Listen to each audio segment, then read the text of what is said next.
गोवा बेळगाव राष्ट्रीय महामार्गावरील अनमोड कॅसलॉक क्रॉसजवळील छोट्या पुलावर मंगळवारी रात्री 2 ट्रकांची समोरासमोर जोरदार धडक झाली। या अपघातात दोन्ही चालक गंभीर जखमी झाले।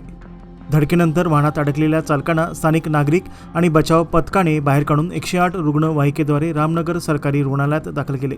त्यानंतर अधिक उपचारासाठी त्यांना बेळगावातील खासगी रुग्णालयात हलवण्यात आले। या अपघातात प्रद्युम्न वय 29 राहणार बीडी खानापूर आणि सदाशिव वय 40 राहणार चंदरगी रामदुर्ग हे दोन्ही ट्रक चालक गंभीर जखमी झाले आहेत। पुलावरील खड्डा चुकवण्याच्या प्रयत्नात एका ट्रक चालकाचे नियंत्रण सुटल्याने हा अपघात झाल्याचा प्राथमिक अंदाज असून रामनगर पोलिसांनी गुन्हा नोंदवून पुढील तपास सुरू केला आहे।